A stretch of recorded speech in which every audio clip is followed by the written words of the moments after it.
you ready? Mm-hmm.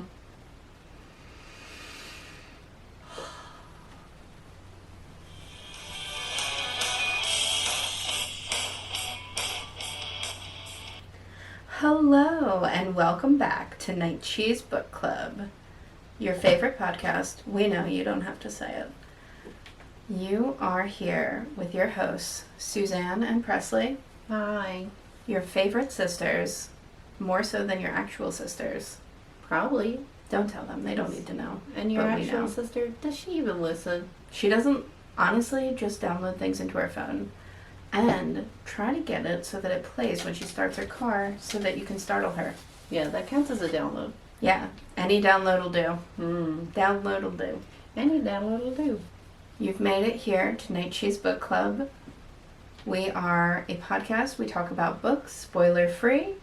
We're not going to ruin the ending or the middle. Although we will say for this episode specifically, Yeah. the only thing is there is, and I was going to say, there's a trigger warning of dog stuff, animal stuff, and I guess children's stuff. Yeah, the children's stuff came at a place where I was like, whoa. Yeah, so It was surprising, but it's not grisly. it's not grisly, and So, especially yeah. yes, both people who don't like that kind of stuff. It was like, it wasn't like too It detailed. wasn't, yeah, and it wasn't done in poor taste. It definitely did serve the story, but as we've said before, the only thing we will spoil for you is like animal stuff like that, Yeah. just because we are super sensitive to that one. But for any of these books, do look up the trigger warnings if you are somebody who is sensitive to certain things. Yeah. Just horror in general, do yourself a favor and like look up what's in it, because sometimes you can be blindsided and then you're like, haha, that brings something up that I buried deep down. Why have I been depressed for a whole week after reading that book? I'm so dehydrated from crying. It happens to all of us, baby. You're alright. Yeah, it'll be fine, probably. Before we jump into Seed by Ania Ahlborn, I forget how to say it. Sorry if I made your name bad. Ahlborn. Ahlborn. That's how I was. Ahlborn. And Supernatural Curses. What have you, Presley, been up to since we last spoke? Well, my boyfriend got, he had this, weird, abscess, I suppose, on his tongue that he had to get cut off. And it I wouldn't say abscess. Not abscess. Like a cyst. A mucocele, if you're in the know. Whatever, just a little lumpy thing, nothing bad, that he had to get cut out. It just reminded me of the days when you and I worked for an oral surgeon together. Those were the days. We changed out the whole office for just other girls our age, and we had so much fun. That place was not...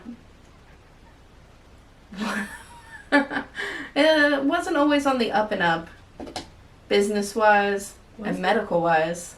I would say medical-wise it was, just for the sheer fact of I was the one sterilizing and cleaning everything, and you best believe I take great pride in such things, so everything medically was very clean. Yeah. Yes, I understand cross-contamination, which a lot of people don't seem to get that. We really cared about our jobs, and Yes, we did I a loved my really job. good job in a really weird situation. Yes, it's weird that we were put there, but we all made the most of it, and I'll say that office did really well once we took over. We also, listen, these guys, these are Robin Hoods that you're talking to right now. We are ready to help out the little man, so best believe the little man was helped. Yeah, Suzanne was in control of most of it, and she would be like, I'm gonna forgive this person's debt, and he'd be like, alright, he didn't care to do any of the paperwork, so. And, I mean, what's anything really? Money's not real, time isn't real, And, nothing's real, we all need so teeth get fixes. some free dental work Yeah. from somebody unqualified. That's what I say. It worked out. It worked out. Good on ya. Yeah. What have you been up to? I had my aura photographed and read for me by the marvelous Stephen East of Sage and Seance. I love Steven. He is delightful. What a knowledge-packed little person. He, not even little, we're like the same size, but Yeah. he's so kind, so funny, really just smart and empathetic. He's just one of those people where you're around somebody and you're like, wow, like you feel great to be around, and he's so inclusive of everyone around him. And he listens. I like that he listens, because a lot He of does people, listen. especially I feel like with a little bit of a kookier kind of avant-garde person, a lot of the time they ain't listening. No, if you are intolerant of wacky, first off, why are you here? Because these guys is wacky. But also, you probably wouldn't get along with most of the people that we encounter because, Strange. if you're strange and unusual, I am intrigued and I want to know more. Yeah, like most people are off put by it. I'm curious Yeah. about why you would say such things. We can put up, you had your aura done before. We can put up the pictures of our auras. Well, my head looks like it's made of mayo. Mine too. It's not Alright. the most flattering angle. You know what? Fine. I'll put mine up, but I am insisting on an emoji over my double chin.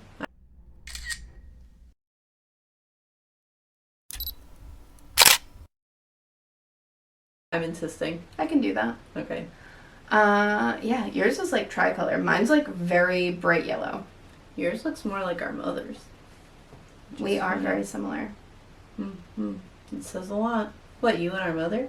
Mm-hmm. Yeah, I guess a lot. You're more. She and I are almost the same person. The three of us comprise what we call comprise. We call ourselves the Devil's Trifecta. Well, somebody named us that, and it stuck. Yeah, and they're not wrong. They're not wrong.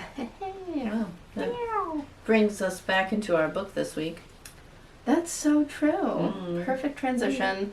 Seed, what a book. Yeah, I thought this was especially geared up for fall and stuff. If you're looking for like a spooky read that's like thrilling, but it's short enough to be like a 1 or 2 dayer. Yeah, like I actually listened to it in one day and it felt like just like a good story. I really liked it. Yeah, agreed. It was really entertaining. It was very...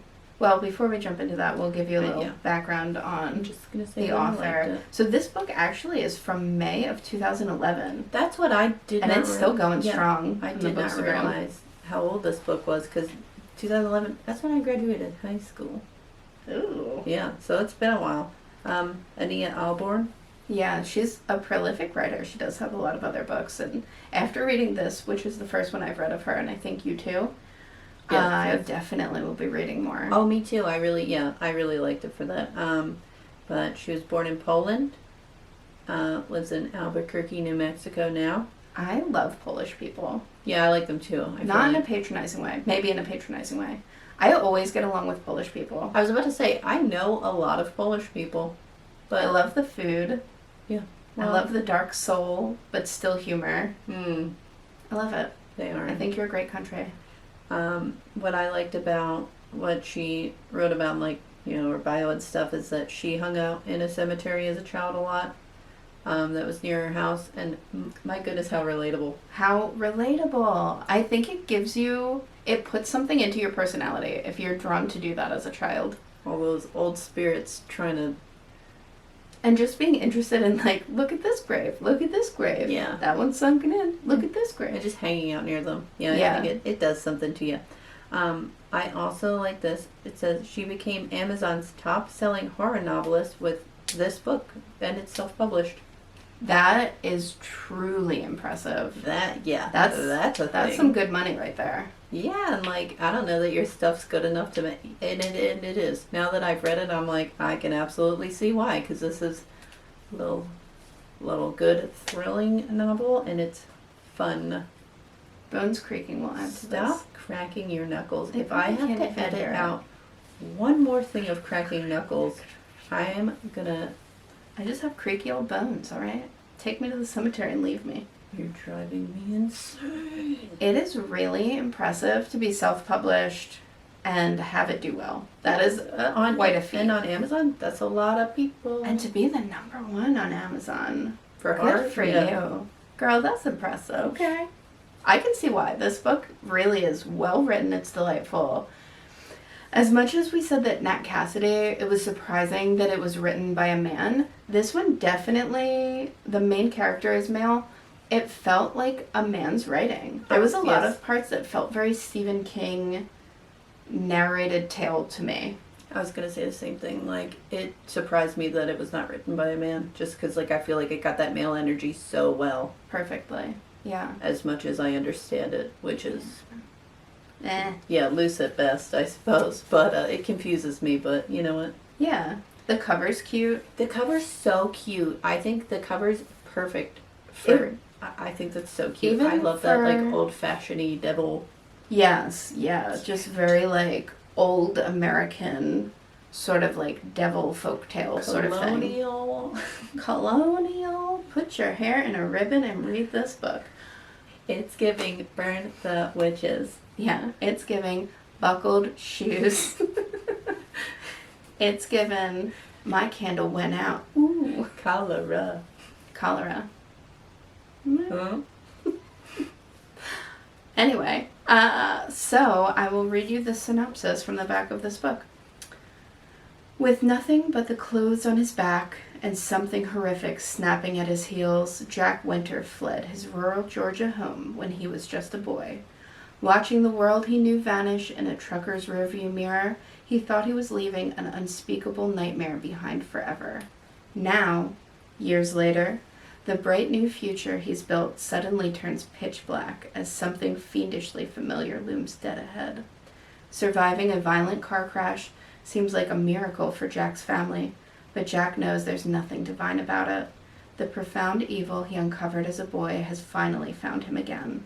The thing that crouched at his bedside with soulless eyes and grinning razor-sharp teeth is back with plans for Jack and his angelic youngest daughter, and a chilling promise. I've always been here, and I'll never leave. Ooh. I mean, isn't that everybody's dream to hear that from somebody? Not now. Just hear that cryptic voice in your head. Not from a demon. Depends on the person, really. Yeah, that's true. But I said this is exactly why I don't want children. Just more people to haunt. How scary is that? Like, kids do some spooky stuff. They do spooky stuff, but also, like, they're so susceptible to demons, I guess, or ghosts, Yeah. or whatever. What have Who you? knows? They're Or, like, one of someone who we knew previously had a child, and they lived in an old row home in Trenton, New Jersey, which is a very old city. And the little girl was probably 3 or 4, and she would say that there was people in the basement and kids in the basement. what? I know. I said, when are you going to move? Yeah, luckily. Leave that one down there and start Oh, fresh somewhere. God. See, and they always say stuff like that where they're just like, I saw when you died. And you're like, stop talking to me. Yeah. Also, don't touch me. You'll get me sticky. I'd say, what'd you say? No, the conversation ends there. If you have a spooky child story, send it to nightcheesebookclub@gmail.com. Yeah. We will read it online. On air. Somewhere. Yeah. Or we'll just read it Or and, like, quietly to ourselves. honestly, if it's good enough, one of us will read it and we'll tell the other. And then Yeah. we'll go from there. Someone will know. I agree with you that this book is perfect for fall and for, especially now, the transition of like summer into fall, because it does feel like a, like a circle of lifetime where everything's starting to die and then we're going into the colder months, the spookier months. Did this book, so for me, it felt like this book was set longer ago than it actually was. And like they would say modernish things and I was like, oh yeah, it's not old. Yeah, same. It felt like it could be easily translated to many different times. Yeah. It's a tale as old as time. A good old demon haunting a family. Yeah, I love it. I really liked Jack as a character and his backstory. I love a good backstory. This one, I feel like gave you enough of it, and that it, what I don't like is when there's not enough backstory. This one gave you enough of it and still left you wondering, and I was not mad about it. No, it was very satisfactory. Satisfactory, but also like, ooh, what happened? Like, I still was so curious, but also like, I liked it. Like Yeah, it that. left enough mystery still. Yeah, I quite enjoyed that. I love the southern stuff too, like that feel of things. Like, I feel like we talk about this a lot in like the horror books and stuff, but it's so easily pictured, and just reminds me of like she and I drove down to Florida one time and stopped at Bonaventure Cemetery. Yeah, we stayed in Savannah for a few days. It was amazing. So fun. And like just the setting of that kind of stuff is like, it just feels like a different place down south as opposed to like up in the northern states. It really is different looking. And it really had that southern feel about it, which I really liked. And Bonaventure was really cool. So if you ever get a chance to go. Yeah, that's true. It's hard to beat a New England fall, but a southern fall really has a very spooky but inviting vibe to it. Absolute, like a sweater and their Spanish moss. Oh, Spanish moss. It's beautiful. Live oak trees. I love the horticulture of the South. It is. It's lovely. And probably my favorite part of that trip was we picked a diner to go to outside of Savannah, and we got there, and I guess like we were dressed a little bit nicer because we were going out that day or whatever, and we went in and they were like, "Are you guys scientists from the animal reserve?" And we were both like, Yes. yes, we are. We are. How could you tell? Brain scientists, in fact. Mm-hmm. And like, it was awesome. I think breakfast was like $5 for everything. It was absurdly inexpensive. I ate like 4 plates of things. I don't know how 24 eggs. I don't know how it could have been $5. It wasn't, because we got the scientist discount, for which I'm sorry. Also, I'm not sorry. Brains? Yes. It, I am a scientist of sorts. Yeah, you're not wrong, but also you're wrong. But also, I'm sorry, I'm a liar. Well, it's for funsies, so don't be mad. They probably went home and said, I met a scientist today, so we gave them just as much as they gave us. I met a beautiful scientist who kissed me on the lips. What? That didn't happen. Yeah, I was like, It's not a looker in the bunch. I don't know who you would have been kissing there. But yes, I thought this was like a real page turner. I liked it. It keeps you occupied. And I was actually quite surprised by the ending. So the ending was great. It wrapped things up in a really interesting way that felt so intentional. And one of those ways where you feel like, how does the author think this through so well? Yes. And well, I feel like it could have gone, distinctly either way, and like it felt good. It felt like a natural ending for what was chosen, as opposed to something like, yeah, I guess this ending felt right. The whole story felt very intentional. Yeah, so I liked it. I also liked it. And yeah, we already mentioned it. I do not like animal stuff in a horror story, but this was not gory. No. If it's up to me, I'd leave it out. Let's just pretend that they're not there because they're too precious. And like, this poor little baby. Why? Well, I guess I know why, but still. Yeah. I love them too much. I know. And that's what love is a weakness. That'll be your only warning, but like we said, it's not gratuitous. Yeah, like I'm not still thinking about it. Yeah. And that it didn't feel this is going to sound bad maybe. It didn't feel like emotional. Yes.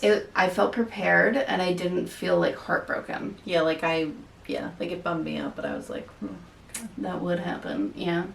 Yes. Yeah, it was great. What else do you want to say about it? I think that's pretty much everything. Because it is a shorter story, so that's about what I have of it. So I love a short story. I do too. I love a short book, especially. I feel like a champ getting through things quicker.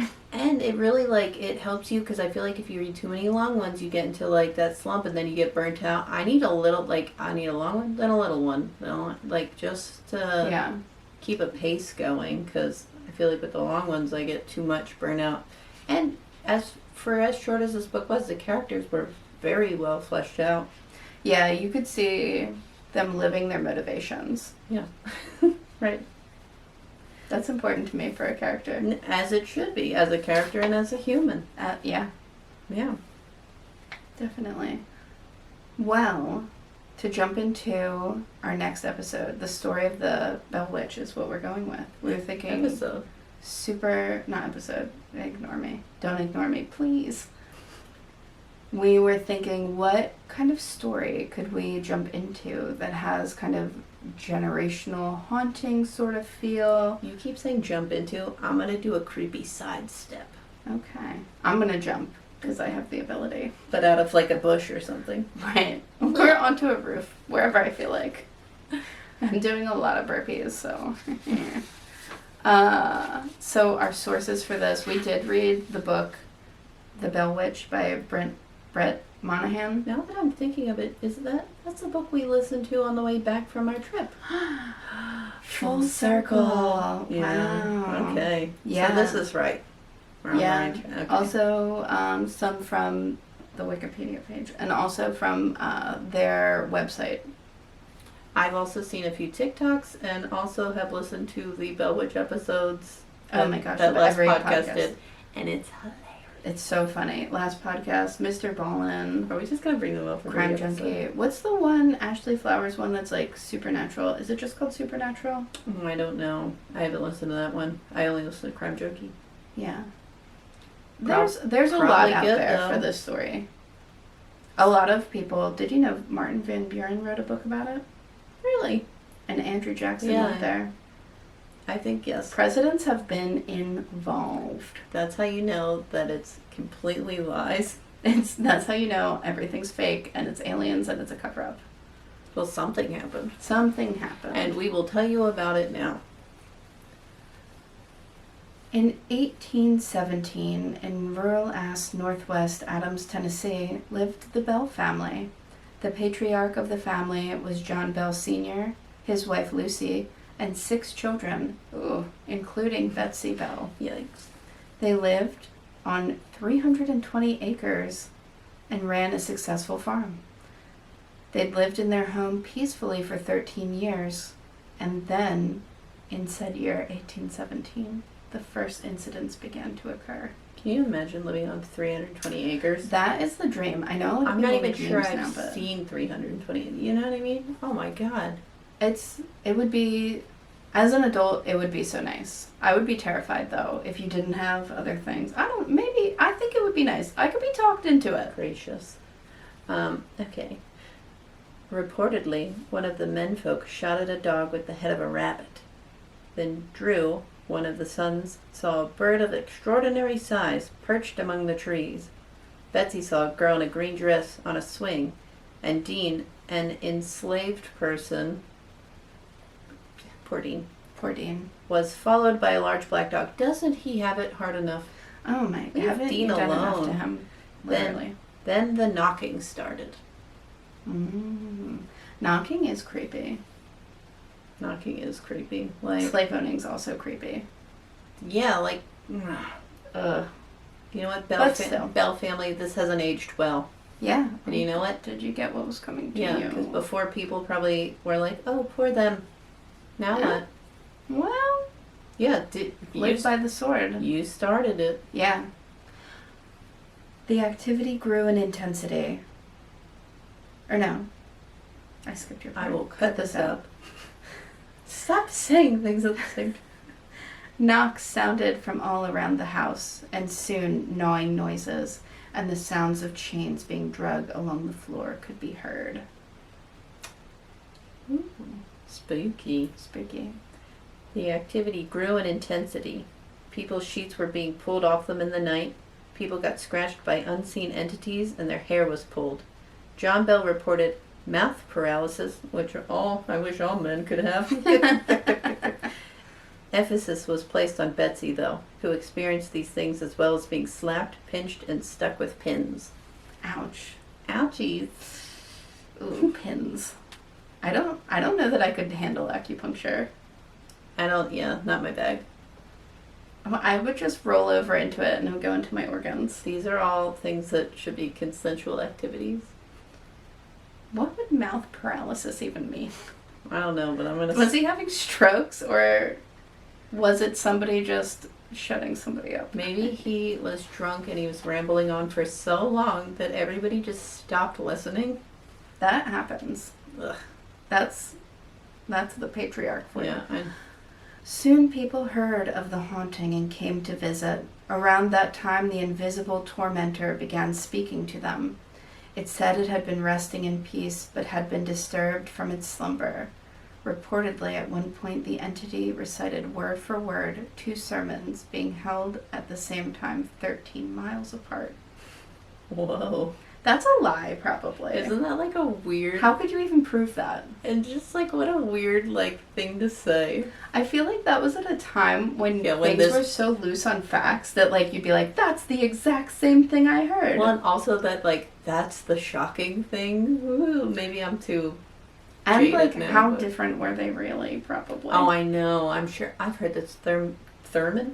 Theremin? Who doesn't love a theremin? That would have jazzed it up. Yeah. Spooky, spooky. The spirit was typically kind to Lucy Bell, the wife of John. And to John, who she called Old Jack, she threatened to kill him. What? She often threatened to kill him. And to John, who she called Old Jack, and she threatened to kill him. Who's she? The Bell Witch? The Bell Witch. Okay. Kate Bell, they called her. I'm gonna restart it. The spirit, who they would call Kate, because they had a neighbor Kate, which I don't really see. Clearly she's a witch if she's just trying to do her own thing. And maybe she's a bitch sometimes. A woman owning land. Killer. The spirit, Kate, was typically kind to Lucy Bell, the wife of John. But to John, who the spirit called Old Jack, she threatened to kill him and succeeded, for which she claimed responsibility when he did die or was murdered. A strange vial of liquid was found next to his deathbed. I hope it was pee. Did she pour it in his mouth or did she convince him to drink it? And does that make it murder or suicide? We'll never know. We'll never know. After John's death, the spirit slowly became less and less active. The land where the house stood, along with a cave present at the time that things happened in, haunted things, can still be visited. Apparently, I mean, it is in a very rural place, but you can visit there. I think the cabin's still there, the caves are still there, like, you can go take a tour there. Yeah. It's on their website, actually. I kind of looked at it because I'd go. I would go, too. It's 40 miles outside of Nashville. And Nashville is a very fun place. I like Tennessee. Tennessee's alright. Yeah. It's a bit rural. The rural parts are it feels like going back in time. It really does, yeah. Because we've been to Grundy County. Grundy County. And we went to a holler. Yeah, it was fun. I got way too sauced. Oh, yeah. I forgot about that. Country roads plus being sauced. Yes. Did not agree with old Suze, let me tell you. It was an interesting drive home. It was bad. Yeah, it could have been worse. It could have been worse, that's true. But, alright, well. Yeah, that was interesting. And yeah, go check out that book. Or if you're like looking for like an episode on something spooky, that's always a good story to listen to if you haven't heard it before. Ours was a little snippet. So we briefly got into it, but there's a lot there. Especially because that spirit was speaking aloud. Right. That multiple adults heard this. Yeah, so like, you know, what's the reality of it? I don't know. Yeah. I want to believe in the ghosts. But yeah, even if somebody was doing it themselves, like, how could you accomplish that in a time when there wasn't electricity? Yeah. Although, how hard would it be to trick people back then? Not that hard. Maybe they were all really dumb, and there was one smart one who Okay. So, poetry time. So that brings us to everyone's favorite portion of the evening. Poetry Corner. I'll go first. I went with a straight haiku this time. Can you run away from an evil that follows, stopping at nothing? Spooky. That's what I was going for. What cheese did I pair with this? Jarlsberg. Gnarled. What? Jarlsberg? It's a type of Swiss. I've never had it, I don't think. Well, you don't know that you've had it. Yeah, Jarlsberg is a type of Swiss, and it makes me think of the word gnarled, which makes me think of spooky trees. It is manufactured in Ireland, Norway, and Ohio, which are all very haunted and spooky. I don't know how Ohio got in on that game, but... Because the big trains have been very unkind to them. All right, What's fair the enough. zoo thing? Well, there's a lot. There's a surprising amount of things that go on in There's Ohio. something going on over there. Yeah, I like it, honestly. Yeah, and Jarlsberg is a clean and rich, slightly nutty cheese. Okay. Swiss. Mm, I could see it. yeah. Well, Do you want? We'll do a little magic. mine was just more of like a scary poem. I like that. Or I guess it's sort of a limerick. Sort of. I don't know. Okay. There was a devil named Mr. Scratch, to whom your family he would attach. A sleepless night here, and a tantrum there, an evil grin, and you've met your match. I like it. That's very spooky. I was trying to be scary. I like it. It feels right for fall. Yeah, and that's just going for the book. When I was looking for scary cheeses, I saw a black cheddar. Ooh. Because apparently it was cheddar mixed with charcoal. I've And never heard of that. I didn't either. And then when I saw it, I was like, I would try it. And they said it did taste like cheddar, but it had that certain something of this doesn't taste right. Yeah, And that sounds correct. a bit of an aftertaste, but like it looked really cool. And then I was like, it's funny when you think about like how many foods are black, where you're like, I don't know if I should eat this or not because it looked weird. Like black cheese looked weird. Yeah, or those black whoppers. Do you remember? Yes. I actually You would quite divulge the Halloween. your truth to the audience. Yeah, the Halloween Whoppers. Well, if anybody's ever had them, you know, something comes out green. I'm just saying. And like, not like a Halloween green, we'll say. Okay, that's a full experience But for it you. tasted like a regular Whopper.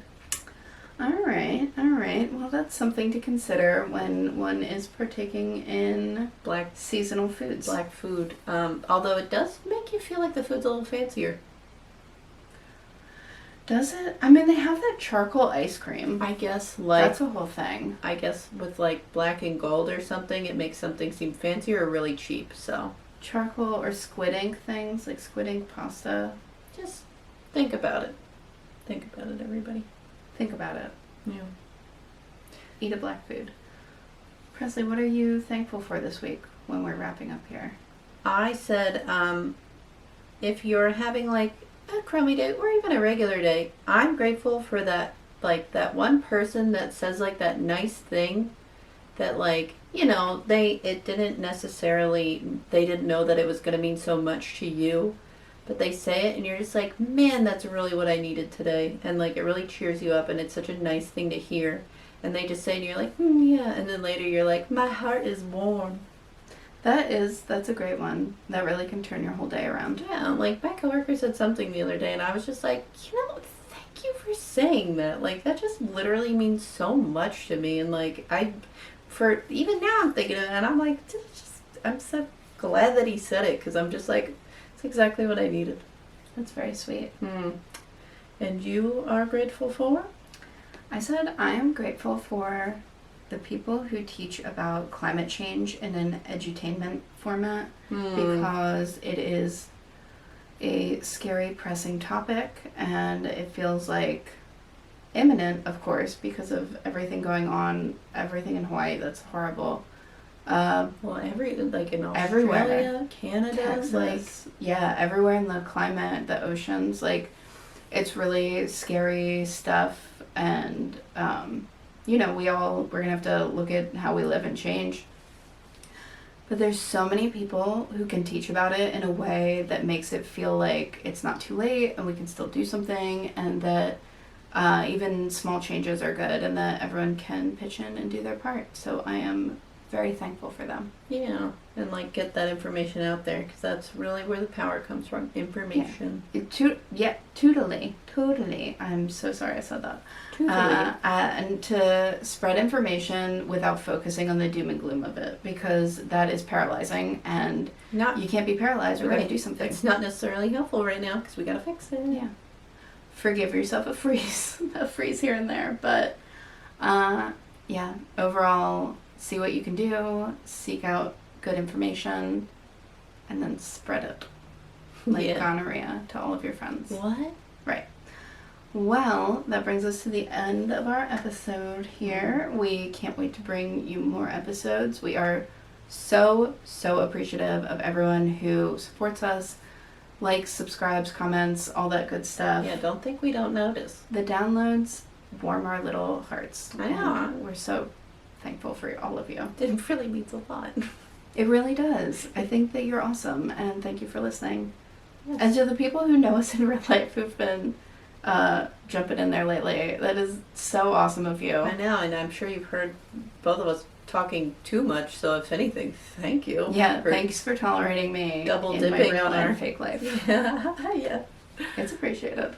Well, until next time, dear Until listeners. next time, dear friends, read cheese. And eat books. Ta-ta. Bye.